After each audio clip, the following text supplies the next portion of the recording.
In the winter of 1978, a silent killer was falling from the sky.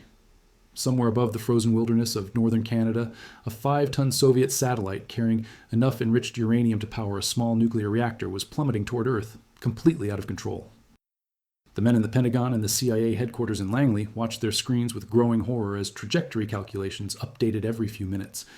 The mathematics were brutally simple. If Cosmos 954 had entered the atmosphere just one orbit later, it would have rained radioactive debris over the morning rush hour in New York City. Millions of people going about their daily lives, commuting on subways, walking to offices, dropping children at schools, would have found themselves beneath a shower of uranium-235 particles descending from the stratosphere. This is the story of how a dying satellite exposed the terrifying reality of Cold War surveillance from space, forced two superpowers into an unprecedented diplomatic dance, and changed forever what intelligence directors believed was possible in the realm of espionage. If you find stories like this fascinating, take a moment to hit that subscribe button and give this video a thumbs up. Your support helps bring more incredible true stories from history right to your screen. The story of satellite reconnaissance begins not with the Soviets, but with American fear. In the years following World War II, the United States found itself locked in an existential struggle with the Soviet Union. The Russians had detonated their first atomic bomb in 1949, years ahead of American predictions. Intelligence analysts had confidently assured President Truman that the Soviets were at least 4 years away from developing nuclear weapons. They were wrong by more than 3 years. That miscalculation sent shockwaves through the American national security establishment and created a lasting paranoia about underestimating Soviet capabilities. Then came 1957 and the launch of Sputnik. Americans heard that electronic beeping from space and understood instantly that their adversary possessed the capability to deliver nuclear warheads anywhere on Earth. If the Soviets could put a satellite into orbit, they could put a bomb on New York or Washington or Los Angeles. The comforting assumption of American technological superiority shattered overnight. School children began practicing duck and cover drills beneath their desks. Families dug fallout shelters in their backyards, and the vast territory of the Soviet Union remained almost entirely opaque to Western observation. President Dwight D. Eisenhower understood this blindness could be fatal. Without accurate intelligence about Soviet military capabilities, American planners were forced to assume the worst. The so-called bomber gap dominated strategic thinking in the mid-1950s. Air Force intelligence estimated that the Soviets were building a massive fleet of long-range bombers that would overwhelm American defenses. Pentagon generals demanded billions of dollars for new aircraft, new radar systems, new interceptors. When the actual Soviet bomber fleet proved to be a fraction of the estimated size, the Air Force simply shifted to warning about a missile gap. The pattern was always the same. In the absence of reliable intelligence, analysts filled the void with worst-case scenarios that demanded massive military expenditures. The solution that emerged would have seemed like science fiction to most Americans of the era. A small group of engineers and intelligence officers proposed building satellites that could photograph the Soviet Union from orbit. The concept faced enormous skepticism from virtually every quarter. No nation had ever successfully returned anything from space. The entire enterprise of spaceflight remained theoretical and experimental. The cameras required would need resolution capabilities far beyond anything that existed. They would have to function in the vacuum and extreme temperatures of orbit, survive the vibrations of launch, and continue operating without human maintenance for weeks at a time. And the entire program would have to remain absolutely secret from both the American public and Soviet intelligence. In February 1958, Eisenhower gave his formal approval to a program codenamed Corona. The cover story called it Discoverer, supposedly a scientific research program studying biomedical experiments and technology development in space. Newspapers reported on Discoverer launches as routine scientific missions. The reality was far more ambitious and far more secret. Corona satellites would carry specially designed cameras into orbit, photograph Soviet territory, and then eject film capsules that would fall through the atmosphere protected by heat shields. Aircraft would snatch these capsules from the sky using trapeze-like hooks before they could splash into the Pacific Ocean and potentially be recovered by Soviet ships prowling international waters. The engineering challenges were staggering. The film had to be thin enough to fit large quantities into a small capsule, but strong enough to withstand the stresses of launch and recovery. The cameras had to maintain precise alignment despite the vibrations and temperature changes of spaceflight. The capsule recovery system had to survive re-entry velocities that generated temperatures hot enough to melt steel, then deploy a parachute at exactly the right altitude, and drift into the narrow recovery zone where aircraft waited. Every component represented a technological frontier that had never been crossed. The early attempts were disasters. The first 12 Discoverer missions failed in various spectacular ways. Rockets exploded on the launch pad, consuming months of work and seconds of flame. Satellites tumbled out of control, their stabilization systems overwhelmed by unexpected forces. Film capsules disappeared into the ocean, sinking before recovery teams could reach them. One capsule landed in Venezuela and was never recovered, raising the terrifying possibility that Soviet agents might have retrieved it. The pressure on the program was immense. Each failure cost millions of dollars and weeks of preparation. Critics in the Pentagon questioned whether the entire concept was fundamentally flawed. Some suggested abandoning satellite reconnaissance altogether and focusing on more conventional intelligence gathering methods. Then, on August 18, 1960, everything changed. Discoverer 14 successfully ejected its film capsule over the Pacific. A C-119 aircraft swooped down and snagged the parachute on its third pass, hauling the precious cargo into its bay as crew members cheered. When the film was developed and analyzed at a secure facility in Washington, intelligence officers could barely contain their excitement. What they saw exceeded their most optimistic expectations. A single mission had returned more photographic coverage of the Soviet Union than all the U-2 spy plane flights combined. The images revealed the exact locations of Soviet airfields, with individual aircraft visible on runways. They showed missile bases, with launch pads and support buildings clearly identifiable. They captured military installations that had never been photographed before, filling in blank spaces on intelligence maps that had vexed analysts for years. More importantly, they proved that the feared missile gap was a myth. The Soviets possessed far fewer intercontinental ballistic missiles than the most pessimistic American estimates suggested. The bomber gap before it had also been a phantom. The intelligence community had been wrong, and now they had photographic proof of just how wrong they had been. Corona would continue operating for 12 years, capturing over 800,000 images that transformed American strategic intelligence. The satellites allowed the United States to monitor Soviet military developments with unprecedented precision. Analysts could track the construction of new facilities from the first groundbreaking to operational status. They could count vehicles, measure buildings, and identify equipment with confidence that would have seemed impossible just years earlier. The program made arms control agreements possible by providing verification capabilities that gave negotiators confidence their adversaries could not cheat undetected. And the satellites remained completely secret from the American public until their declassification in 1995, more than 2 decades after the last Corona mission flew. But while American satellites photographed the Soviet Union, Soviet engineers were developing their own capabilities. And they faced a unique challenge that would lead them down a very different technological path, one that would eventually rain radioactive debris across the Canadian wilderness. The Soviet Navy had emerged from World War II as primarily a coastal defense force. Stalin had invested heavily in submarines and light coastal craft, but the Soviet surface fleet remained vastly inferior to the combined navies of the Western powers. American aircraft carriers dominated the world's oceans, projecting power from the Atlantic to the Pacific to the Mediterranean. Soviet admirals watched with frustration as their American counterparts operated with impunity in international waters, their carrier battle groups essentially untouchable by Soviet forces. By the 1960s, however, Soviet naval commanders harbored far more ambitious plans. Under the leadership of Admiral Sergei Gorshkov, the Soviet Navy began a massive expansion program. New cruisers, destroyers, and submarines rolled out of shipyards at an accelerating pace. The Soviet Union developed sophisticated anti-ship cruise missiles designed to overwhelm the defenses of American carrier battle groups. Oscar-class submarines carried salvos of these missiles, lurking beneath the waves with the firepower to destroy entire fleets. But to strike American aircraft carriers and their battle groups, Soviet commanders needed something they did not possess. They needed the ability to find American ships in the vastness of the Pacific and Atlantic Oceans. The world's oceans cover more than 140 million square miles. An aircraft carrier, despite its enormous size, represents a tiny speck in that immensity. Without accurate, timely targeting information, even the most powerful anti-ship missiles were useless. Soviet submarines could carry enough firepower to sink every ship in the American 7th Fleet, but first they had to find them. Photography satellites like Corona could capture stunning images of fixed installations. They could photograph ports, airfields, and missile bases with exquisite detail. But ships moved. By the time film was recovered and analyzed, a carrier task force could be hundreds of miles from its photographed position. A photograph showing a carrier at a particular location on Monday might be delivered to analysts on Friday, by which time the carrier could be anywhere in an area covering hundreds of thousands of square miles. The Soviets needed something different. They needed real-time surveillance. They needed radar. The concept was elegant in its ambition.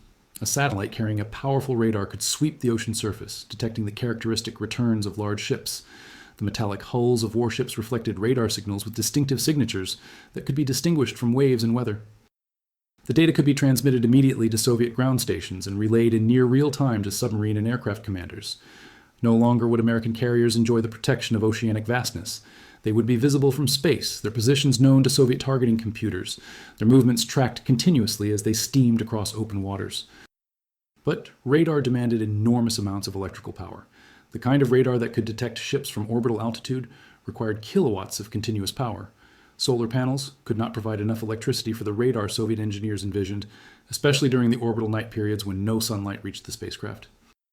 And the low orbits required for adequate resolution meant significant atmospheric drag that would quickly degrade any satellite relying on large solar arrays. The panels themselves would create drag, slowing the satellite and causing it to fall from orbit within weeks. The Soviet solution was as bold as it was dangerous. They would power their ocean reconnaissance satellites with nuclear reactors. The idea seemed almost insane to Western observers when they first learned of it. Launching nuclear reactors into space meant accepting the risk that they might eventually fall back to Earth, scattering radioactive material across populated areas.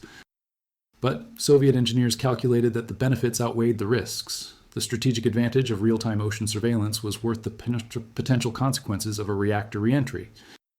The program was designated USA by Soviet planners, though Western intelligence eventually dubbed these spacecraft Roarsat, for Radar Ocean Reconnaissance Satellite.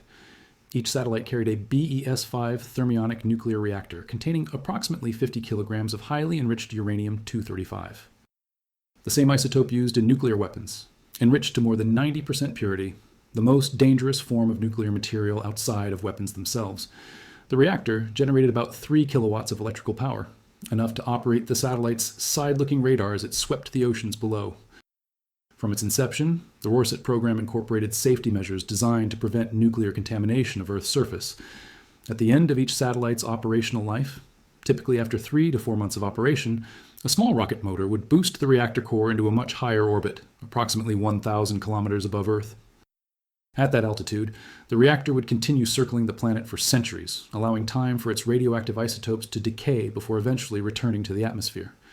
The engineers calculated that 600 years would pass before these disposal orbits decayed enough to bring the reactors back to Earth.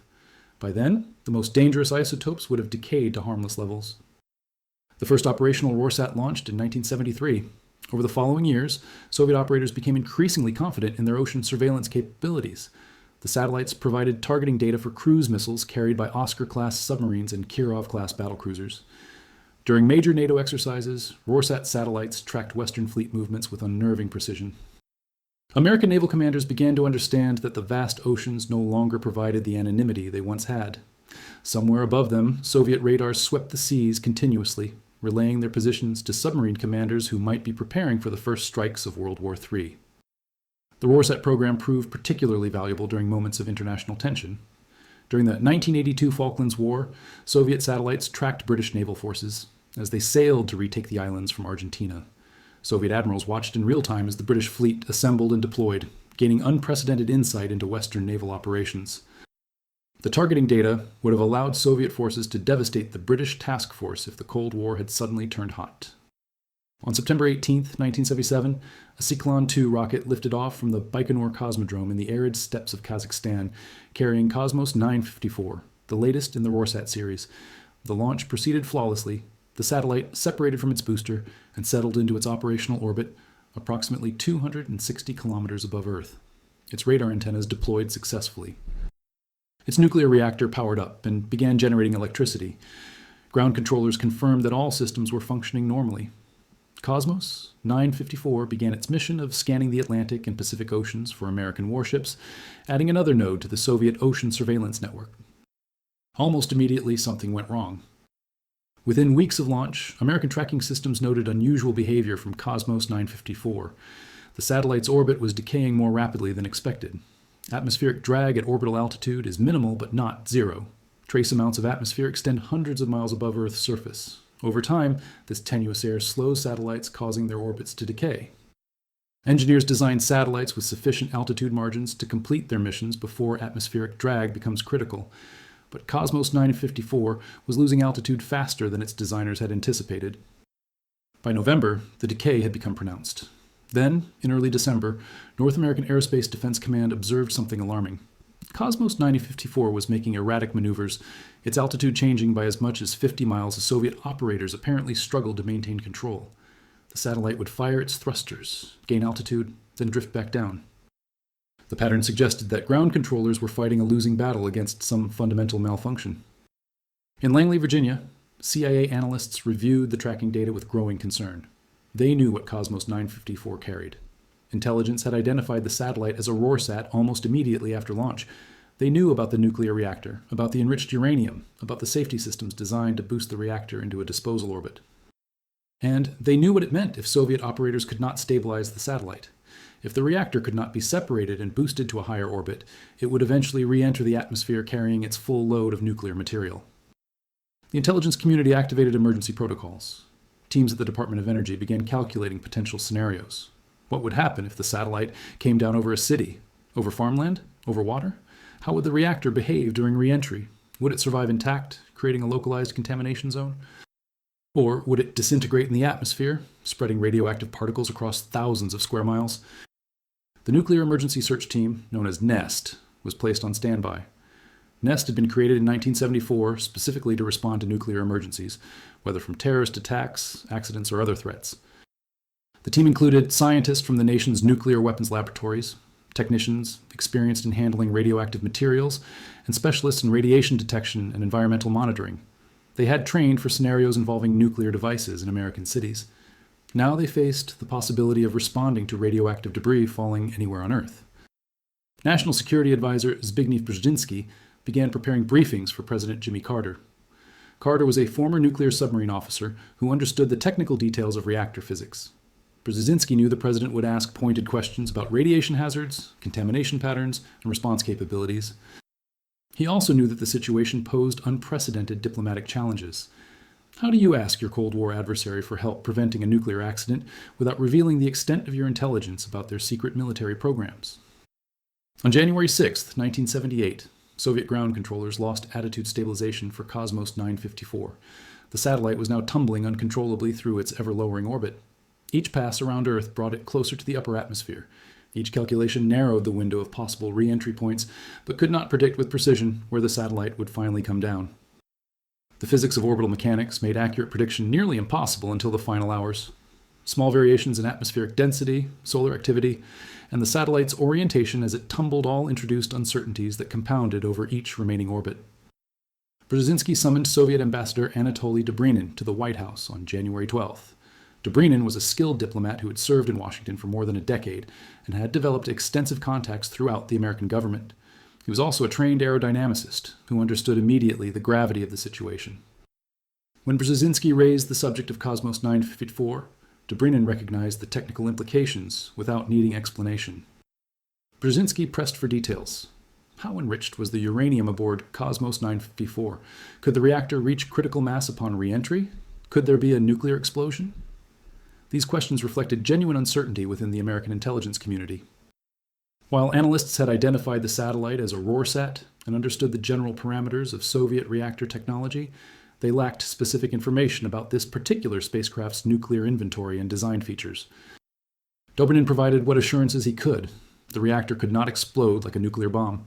The uranium was not configured in a geometry that would sustain a chain reaction outside the controlled conditions of the reactor itself. Re-entry would scatter the material, not concentrate it. There would be no mushroom cloud over whatever city found itself beneath the falling satellite. But the Soviet ambassador's answers, in Brzezinski's words, were somewhat reassuring but not fully satisfactory. Dobrynin could not provide specific details about the reactor's inventory or current status. He could not guarantee that all the radioactive material would burn up in the atmosphere. And he could not tell Brzezinski where or when the satellite would come down. Brzezinski continued pushing for more information in subsequent meetings and phone calls. The Soviets admitted they had lost control. They admitted the safety system designed to boost the reactor to a higher orbit had failed. The mechanism that was supposed to separate the reactor core and fire it into a centuries-long disposal orbit had malfunctioned, leaving the entire satellite on an uncontrolled descent. What they could not tell anyone was exactly where Cosmos 954 would come down. By mid-January, NORAD's trajectory calculations had narrowed the possible re-entry zone to a swath of Earth's surface that included, among other areas, North America. The satellite's orbit carried it over populated regions on every pass. It crossed above New York, Chicago, and Los Angeles. It passed over Tokyo, London, and Moscow. Any of these cities could find themselves beneath the debris corridor if re-entry occurred at the wrong moment. On January 18th, the Carter administration secretly informed NATO allies about the approaching threat. Governments in Western Europe needed to prepare their own emergency response capabilities. Congressional leaders received classified briefings, sworn to secrecy about a danger their constituents knew nothing about. The Nuclear Emergency Search Team loaded equipment onto transport aircraft and prepared for immediate deployment to wherever the satellite might fall. The world's population remained largely unaware that radioactive debris might soon rain from the sky. Newspapers carried no stories about the approaching satellite. Television news made no mention of the nuclear reactor circling overhead. The governments of the United States, Canada, the Soviet Union, and their allies maintained absolute secrecy, fearing that public knowledge would trigger panic. A White House advisor later explained the reasoning behind this secrecy. The priority, he said, was to avoid a remake of the War of the Worlds panic. In 1938, Orson Welles' radio broadcast of H.G. Wells' science fiction novel had allegedly triggered widespread fear among listeners who believed Martians were actually invading Earth. Officials in 1978 worried that news of a falling nuclear satellite might cause similar mass hysteria, with people fleeing cities, overwhelming transportation systems, and creating chaos that would hamper emergency response. At 11:53 Greenwich Mean Time on January 24, 1978, Cosmos 954 made its final orbit. Tracking stations across North America watched the satellite's trajectory as it crossed over the Queen Charlotte Islands off the coast of British Columbia. The satellite had begun its terminal phase, heating as it encountered the denser layers of Earth's atmosphere. Friction with the air converted its orbital velocity into heat, the same process that creates shooting stars from bits of cosmic debris. But Cosmos 954 was no pebble. It was a 5-ton spacecraft carrying a nuclear reactor, and its death throes would be spectacular. In Yellowknife, a small city in Canada's Northwest Territories, residents noticed an unusual sight in the pre-dawn darkness. A bright, whitish object streaked across the sky, leaving a glowing trail that fragmented and scattered as it traveled northeast. The object was far brighter than any meteor most observers had ever seen. Its trail persisted for seconds, breaking into multiple streaks as pieces separated and burned independently. Most observers assumed they were witnessing an unusually spectacular meteor. They had no idea they were watching a Soviet nuclear reactor burning up over their city. Within 70 seconds, Cosmos 954 disintegrated across a corridor stretching more than 600 miles from Great Slave Lake to Baker Lake. The satellite broke apart under aerodynamic forces, its structure never designed to survive re-entry. Pieces large and small separated and fell along different trajectories. Some burned completely in the atmosphere, vaporizing into clouds of particles that would drift down over thousands of square miles. Others survived the fiery descent, landing on the frozen landscape below, still carrying lethal levels of radioactivity. Pieces of the satellite, some still intensely radioactive, scattered across 124,000 square kilometers of frozen Canadian wilderness. The debris field was larger than some European countries. Most of it fell on uninhabited terrain, frozen lakes and barren tundra where no human would normally venture in the depths of winter. But luck alone separated this outcome from catastrophe. Had re-entry occurred one orbit later, the debris would have fallen across the eastern United States, possibly including New York City. 22 minutes after the satellite came down, President Carter telephoned Canadian Prime Minister Pierre Trudeau. The call came at 7:15 in the morning Eastern Time. Carter informed Trudeau that an American offer of assistance was already being prepared. The United States would provide whatever resources Canada needed to respond to the emergency. This was not merely an offer of neighborly assistance. American intelligence agencies desperately wanted access to the debris. The wreckage of a Soviet nuclear-powered military satellite would provide invaluable insights into Soviet technology. The full machinery of Cold War crisis response was about to deploy to one of the most remote and inhospitable places on Earth. The operation received its code name from a computer rather than human imagination. Morning Light seemed oddly poetic for what would become one of the largest nuclear emergency responses in history. Within hours of the crash, aircraft carrying specialized radiation detection equipment were en route to Edmonton, Alberta. 3 C-141 cargo planes transported the bulk of the Nuclear Emergency Search Team's equipment from bases across the United States. The American contingent included 120 personnel with expertise in nuclear detection, emergency response, and Arctic operations. The equipment they brought was designed for scenarios that had previously existed only in training exercises and nightmare scenarios. Now it would be tested in the field, in some of the harshest conditions on Earth. The Americans brought enough photographic processing capability to increase the Royal Canadian Air Force Base's lab capacity tenfold. state-of-the-art radiation detection instruments rode aboard Canadian aircraft. Gamma-ray spectrometers could identify specific isotopes from their characteristic radiation signatures, distinguishing reactor debris from naturally occurring radioactive materials in the environment. The technology had been developed for uranium prospecting and later adapted for nuclear emergency response. A combined force of hundreds of personnel from both nations prepared to search an area larger than many European countries. Canadian military officers took overall command of the operation, but American technical specialists provided critical expertise and equipment. The cooperation between the two allies was seamless, built on decades of joint military exercises and shared defense commitments. The environmental conditions were brutal beyond anything the search teams had experienced in training exercises. Temperatures in the Canadian Arctic plunged to minus 40 degrees, cold enough that exposed skin could suffer frostbite within minutes. The terrain was a frozen maze of lakes, rivers, and barren tundra. Great Slave Lake alone covered more than 10,000 square miles. Most of the search area had no roads. Helicopters and fixed-wing aircraft provided the only means of covering the vast debris field. Search teams wore specially designed Arctic clothing that had to balance protection from the cold against the need for mobility and the ability to wear radiation detection equipment. Working in such extreme cold demanded constant attention to safety. A mechanical failure, a wrong turn, or a simple mistake could prove fatal in the wilderness. The radiation hazard added another layer of danger to an already perilous environment. The first confirmed debris was detected on the frozen surface of Great Slave Lake, approximately 43 kilometers northwest of Fort Reliance. An airborne gamma-ray spectrometer, designed and operated by scientists from the Geological Survey of Canada, identified radioactive signatures distinct from naturally occurring isotopes. The readings were unmistakable. Man-made radioactive materials were scattered across the ice. The satellite had not, as Soviet officials initially claimed, been completely destroyed during re-entry. Over the following weeks and months, search teams recovered piece after piece of Cosmos 954. Some fragments showed only background radiation levels, their radioactive components having burned away during re-entry or been scattered too finely to detect. One large object, shaped like a domed trash can, gave off no radioactivity at all. American and Canadian technicians puzzled over it until they realized they were looking at a klystron unit, essentially a giant vacuum tube used to drive the satellite's radar. This single component provided Western engineers with unprecedented insight into Soviet radar technology. The design choices Soviet engineers had made, the materials they had used, the performance characteristics of the device, all revealed information that would normally require decades of espionage to obtain. But other fragments were far more dangerous. One piece recovered from the ice of Great Slave Lake measured 500 Roentgens per hour, sufficient radiation to kill anyone remaining in contact with it for more than a few hours. The search teams worked with extreme caution, using handheld radiation detectors to survey areas before approaching debris. When radioactive fragments were identified, specialists in protective equipment handled the recovery, placing contaminated material in shielded containers for transport to laboratories. The reactor core itself had largely disintegrated in the upper atmosphere. The extreme heat of re-entry had vaporized much of the nuclear material, spreading it in a thin layer across the debris corridor. Fine radioactive particles drifted down onto the ice and snow, contaminating the pristine Arctic environment in ways that would persist for years. The caribou that migrated through this region, the fish in the lakes, the water supplies of remote communities, all faced potential contamination from particles too small to see, but dangerous enough to cause cancer in anyone who ingested them.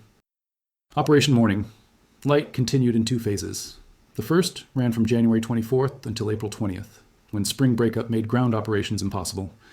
As temperatures rose above freezing, the ice that had allowed search teams to traverse Great Slave Lake and other frozen waterways became dangerously unstable.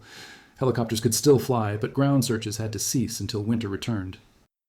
The second phase extended from late April through October 1978. By the time the operation concluded, search teams had logged more than 4,500 hours of flying time. They had recovered 12 large pieces of the satellite, 10 of which were radioactive. But despite this enormous effort, analysts estimated they had found less than 1% of Cosmos 954's nuclear fuel. The rest had vaporized during re-entry, dispersed too widely to collect, or sunk to the bottom of lakes where it would remain indefinitely. The recovered debris, carefully packed in shielded containers, traveled to Canadian Defense Laboratories for analysis. What the scientists and intelligence analysts discovered there transformed understanding of Soviet space capabilities. The reactor design matched intelligence estimates of the so-called Romashka type, using 90% enriched uranium-235, embedded in carbide and surrounded by graphite. but the specific engineering solutions Soviet designers had employed showed remarkable sophistication. The Rorschach program represented a genuine technological achievement, even if that achievement had ended in catastrophe. Soviet engineers had solved complex problems of power generation, heat management, and radiation shielding in ways that impressed their Western counterparts. The intelligence value of the recovered debris was immense, providing insights that would inform American assessments of Soviet capabilities for years to come. For the intelligence community, Operation Morning Light provided an unexpected windfall. Debris that would normally remain classified state secrets had literally fallen from the sky. American and Canadian analysts could study Soviet nuclear reactor technology, radar systems, satellite construction techniques, and materials science in detail that would otherwise have required decades of espionage to obtain. The accident that might have killed thousands instead provided a treasure trove of intelligence that strengthened Western understanding of Soviet military technology. The diplomatic aftermath proved almost as complex as the recovery operation itself. Under the 1972 Space Liability Convention, the Soviet Union bore legal responsibility for damages caused by its space objects. The treaty had been negotiated precisely for situations like this, though no one had expected it to be tested so dramatically. Canada prepared a detailed claim documenting every expense associated with the search and cleanup operation. The Canadian government billed the Soviet Union for $6,174.70 Canadian dollars. The claim covered search and recovery costs, environmental monitoring, future anticipated expenses, and compensation for the intrusion into Canadian airspace and territory. The precision of the figure, down to the last $1.70, reflected the careful documentation that Canadian officials had maintained throughout the operation. Every flight hour, every personnel deployment, every piece of equipment used was recorded and included in the claim. Soviet diplomats initially refused to acknowledge any legal liability. They questioned the Canadian accounting, suggesting that some expenses were inflated or unnecessary. They disputed the scope of cleanup operations required, arguing that the environmental impact was minimal. Their initial response offered compensation far below what Canada had spent, essentially asking the Canadian government to absorb most of the costs of cleaning up Soviet nuclear debris. Negotiations dragged on for more than 2 years. The diplomatic stakes extended beyond the specific dollar amounts involved.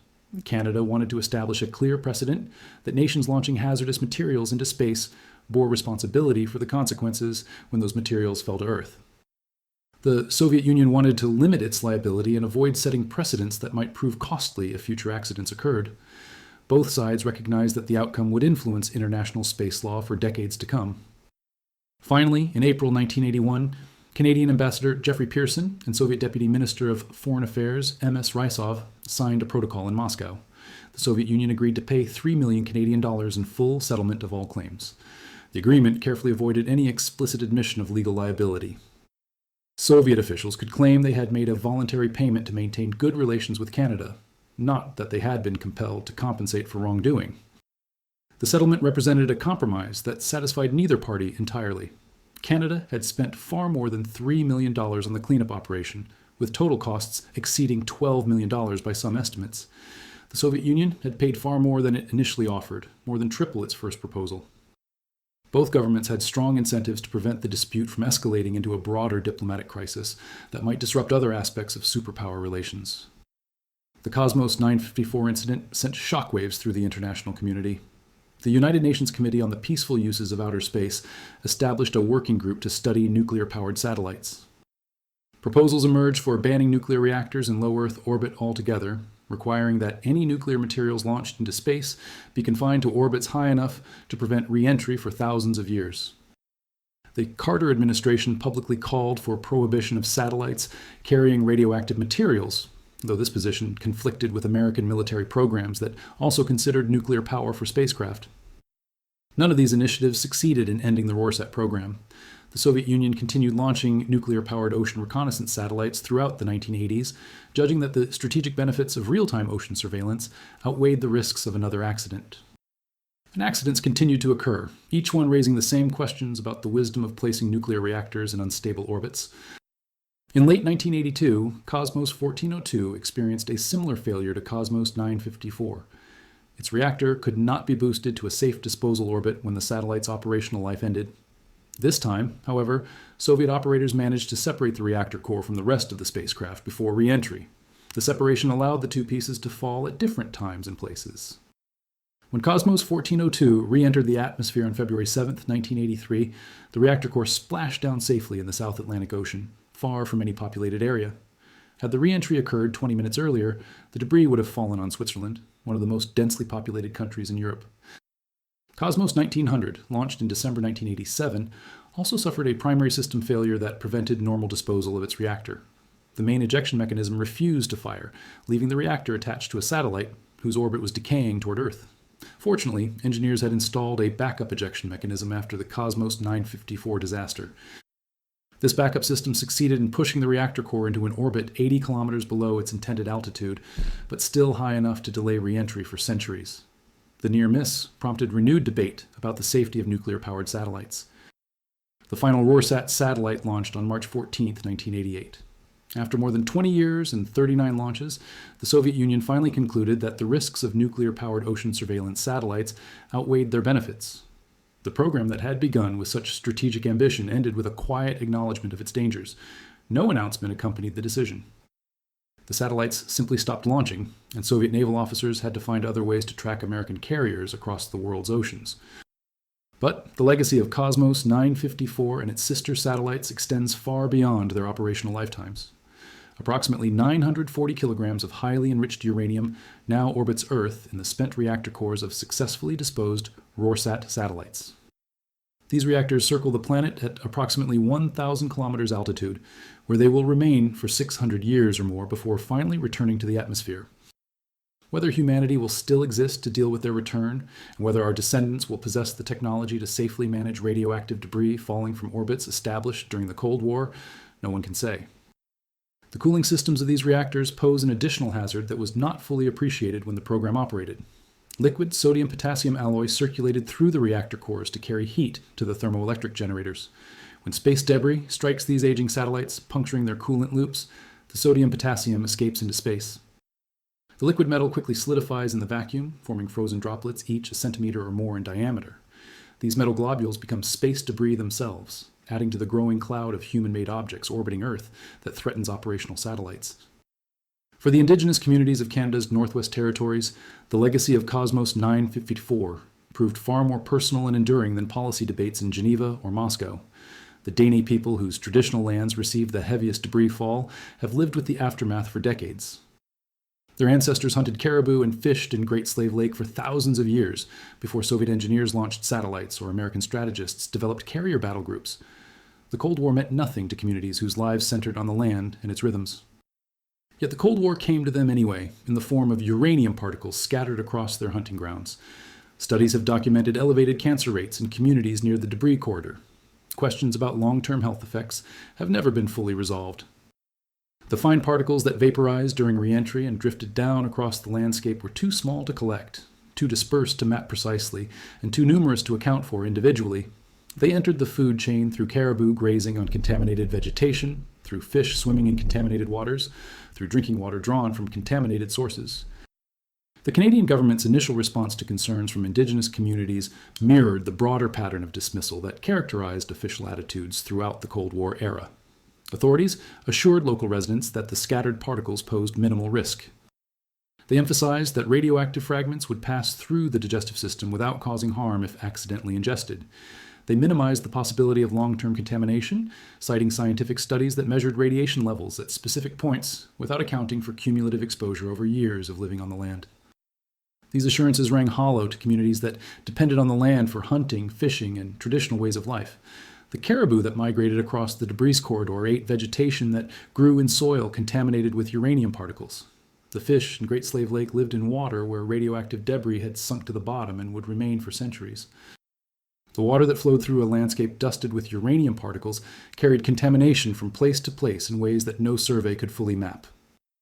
In 2007, former employees of the Fort Reliance weather station finally sought answers through their lawyers. They wanted to know about the transit of Cosmos 954 waste through their workplace. They wanted documentation of any risks they might have faced during the years they lived and worked in the contamination zone. Some had developed rare cancers that suggested radiation exposure. Others simply wanted to know the truth about what they had been exposed to. The responses they received echoed the same reassurances offered 3 decades earlier. Officials maintained that exposure levels were minimal and posed no significant health risk. The Cosmos 954 incident also revealed the extraordinary lengths to which governments would go to prevent public panic during a nuclear emergency. Both American and Canadian officials had known for weeks that the satellite might crash over North America. They had calculated the potential for catastrophic contamination if the debris fell on a populated area. Yet they chose to keep this information from the public until after the satellite had already come down. Whether this paternalistic approach was justified remains debatable. Citizens in the potential impact zone were denied information that might have affected their decisions about where to be on the morning of January 24th. Had Cosmos 954 come down over New York City rather than the Canadian wilderness, the consequences of keeping the public uninformed would have been catastrophic. People would have had no warning, no opportunity to take shelter or evacuate, no understanding of the danger raining down upon them. The story of Cosmos 954 is ultimately a story about the limits of human control over the technologies we create. The satellite was designed with care. Its safety systems represented the best thinking of Soviet engineers. Yet when those systems failed, no amount of engineering skill could prevent the consequences that followed. The uranium scattered across the Canadian wilderness. The communities living with the aftermath decades later. The spent reactors still circling overhead, waiting for time or collision to bring them back to Earth. These are the consequences that rarely appear in strategic calculations, but they are no less real for being ignored. Future generations will face similar choices about technologies whose risks we cannot fully anticipate. They would do well to remember that falling satellite over the Canadian Arctic, and the long trail of consequences that followed it to Earth. The science that once seemed like fiction became reality, and reality, as it often does, proved more dangerous than anyone had imagined. The men who had once dismissed satellite spying as science fiction learned to accept it as routine reality. The cameras that photographed Soviet missiles from orbit, the radars that tracked American carriers across the oceans, the electronic eavesdropping systems that intercepted communications from space. All of these became standard elements of superpower competition. The transformation in thinking that Cosmos 954 catalyzed extended far beyond the immediate crisis. Intelligence directors who had grown comfortable with photographic reconnaissance from orbit suddenly had to reckon with an entirely different kind of surveillance. The Soviets had demonstrated that real-time tracking of moving targets from space was not just theoretically possible, but operationally deployed. American naval planning had to adapt to a world where carrier battle groups could no longer assume they were hidden by the vastness of the ocean. The tactical implications were profound. For decades, American carriers had operated with relative impunity, projecting power across the globe's oceans without serious concern about being located and targeted by Soviet forces. The carrier admirals had assumed that even if Soviet submarines or aircraft knew approximately where a carrier group was operating, the specific location of individual ships would remain hidden until visual contact was established. Rorsat changed that calculation entirely. Now, Soviet commanders could receive targeting data from satellites passing overhead, update their fire control computers with precise coordinates, and launch salvos of cruise missiles with confidence that their targets would be where the radar had detected them. The submarines did not need to close within visual range. The aircraft did not need to survive the combat air patrol that surrounded every carrier group. The missiles could be launched from hundreds of miles away, guided by data gathered from orbit. American defense planners responded with a variety of countermeasures. They developed new tactics for carrier operations that emphasized deception and concealment. They explored electronic warfare techniques to confuse satellite radars. They considered anti-satellite weapons that could destroy Rorsat satellites before they could relay targeting data. The F-15 fighter was modified to carry an anti-satellite missile designed specifically to attack Soviet radar satellites, though the weapon was never used in combat. The broader strategic lesson of Cosmos 954 concerned the risks of deploying hazardous technologies in the shared commons of space. Earth orbit belongs to no nation, yet the consequences of accidents in orbit fall to Earth, often in unexpected places. The debris from Cosmos 954 could as easily have fallen on Moscow as on Canada. The physics of orbital mechanics cared nothing for national boundaries or Cold War allegiances. This realization informed the development of international space law in the decades following the incident. The Space Liability Convention that Canada invoked in its claim against the Soviet Union established important precedents for holding nations responsible for the consequences of their space activities. But liability after the fact was poor comfort for communities contaminated by radioactive debris. What was needed was prevention. International agreements that would keep hazardous materials out of orbits where they might eventually fall to Earth. Progress on such agreements proved frustratingly slow. Both superpowers had reasons to resist restrictions on nuclear power in space. The United States was developing its own nuclear-powered satellites for various military and civilian applications. The Soviet Union was unwilling to abandon the Rorset program that provided such valuable naval intelligence. Neither side wanted to foreclose technological options that might prove strategically important. The NES personnel who deployed to Operation Morning Light gained experience that would prove valuable in subsequent emergencies. The techniques developed for detecting and recovering radioactive debris in extreme conditions became part of the standard emergency response toolkit. The lessons learned about coordination between civilian and military agencies, between national governments, and between scientific experts and field operators informed planning for future nuclear incidents. When the 3 Mile Island nuclear power plant suffered a partial meltdown in 1979, just over a year after Cosmos 954, emergency responders drew on procedures refined during Operation Morning Light, the ability to quickly mobilize detection equipment, establish radiological surveys, and coordinate between multiple agencies reflected hard-won experience from the Canadian Arctic. The Cosmos 954 response had served as an unintended rehearsal for domestic nuclear emergencies. The satellite reconnaissance programs that both superpowers deployed during the Cold War fundamentally altered the nature of international relations. For the first time in history, nations could observe their adversaries' military preparations in detail without sending spies across borders or risking aircraft over hostile territory. This transparency, limited as it was, reduced some of the uncertainty that had driven arms race dynamics. When American analysts could count Soviet missiles from photographs taken from orbit, they no longer needed to assume worst-case scenarios that demanded ever larger American arsenals in response. This verification capability made arms control agreements possible. The strategic arms limitation talks that produced the SALT treaties depended on both sides being able to verify compliance through satellite observation. Neither the United States nor the Soviet Union would have accepted limits on their nuclear forces if they could not confirm that the other side was also complying. Satellite reconnaissance provided that confirmation, transforming what might have been exercises in mutual suspicion into agreements that actually reduced the risk of nuclear war. The irony of Cosmos 954 is that a system designed to track American warships in order to destroy them also contributed, indirectly, to reducing the overall risk of nuclear conflict. The Soviet Rorset program represented one aspect of the military competition between superpowers. But the same technological capabilities that powered surveillance satellites also enabled the verification regimes that made arms control possible. The cameras and radars that watched military forces could also confirm treaty compliance. This dual-use nature of satellite technology remains relevant today. The satellites that provide GPS navigation for civilian smartphones also guide precision munitions to their targets. The imagery satellites that allow Google Earth users to view any location on the planet also provide intelligence agencies with detailed surveillance of potential adversaries. The same technologies serve both peaceful and military purposes, making any attempt to restrict military applications of space technology immensely complicated. For the communities around Great Slave Lake who bore the brunt of Cosmos 954's debris fall, these strategic considerations meant little. They were not participants in the superpower rivalry. They had no influence over Soviet decisions to launch nuclear-powered satellites or American decisions to deploy carrier battle groups. Yet they paid the price when Soviet technology failed and fell on their lands. This pattern of displaced costs recurs throughout the history of nuclear technology. The workers who mined uranium in the American Southwest, many of them Native Americans, developed lung cancer and other radiation-related diseases at elevated rates. The residents of Hanford, Washington, where plutonium was produced for American nuclear weapons, were exposed to radioactive emissions that contaminated the environment for miles around. The populations downwind of nuclear test sites in Nevada, Kazakhstan, and the Pacific Islands received fallout that increased their cancer rates for generations. Cosmos 954 added the Dene people of Canada's Northwest Territories to this long list of communities harmed by nuclear technology that they never requested and from which they never benefited. The satellite that fell on their lands was designed to track American warships thousands of miles away. The Cold War competition that produced it was fought between superpowers on the other side of the continent, yet the debris fell on their hunting grounds, contaminated their waters, and raised cancer rates in their communities for decades afterward.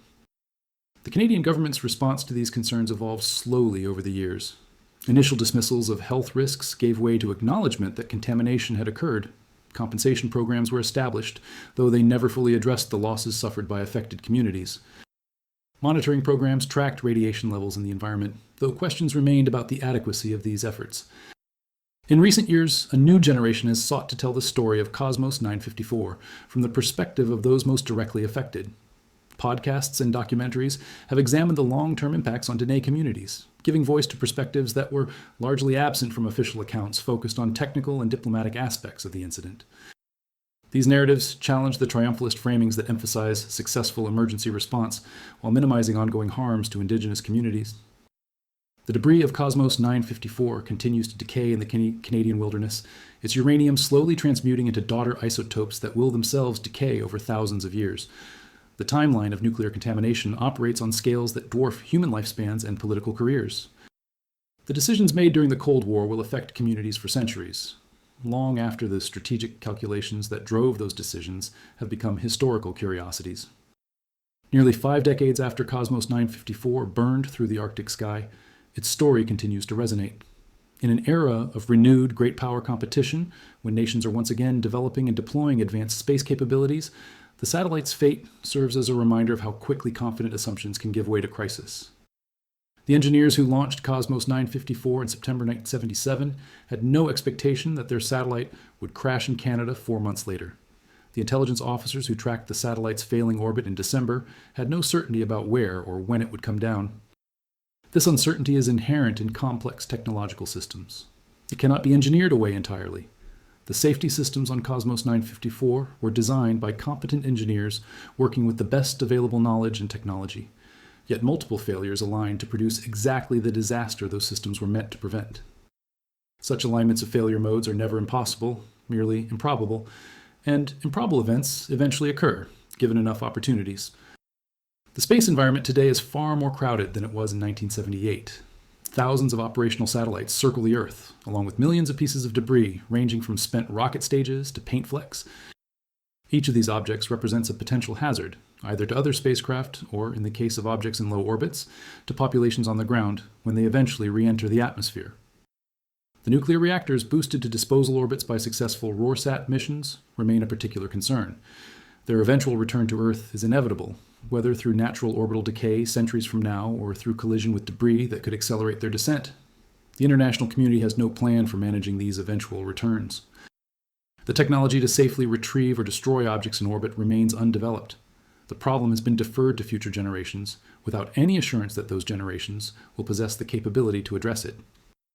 Meanwhile, new proposals for nuclear power in space continue to emerge. Missions to Mars and beyond may require nuclear reactors to provide power for long-duration operations. Some concepts for space resource extraction envision nuclear-powered processing facilities. The military potential of nuclear power for satellite propulsion and weapon systems remains an area of active research in multiple countries. Each of these proposals carries risks similar to those that Rörsat posed. Nuclear materials launched into space can fall back to Earth. The safety systems designed to prevent such falls can fail. The consequences of failure include contamination of land, water, and populations that played no role in the decisions that created the hazard. The story of Cosmos 954 offers no easy answers to these challenges. It demonstrates both the potential value of space-based nuclear power and the catastrophic consequences when such systems fail. It shows the possibility of international cooperation in responding to space emergencies and the limitations of such cooperation in preventing accidents in the first place. It reveals how the costs of advanced technology often fall on communities far removed from those who benefit from that technology. And in the frozen wilderness of Canada's Northwest Territories, fragments of Cosmos 954 still lie buried in the permafrost, slowly decaying reminders of an era when nuclear reactors fell from the sky and the boundaries between science fiction and reality dissolved in the cold light of orbital mechanics.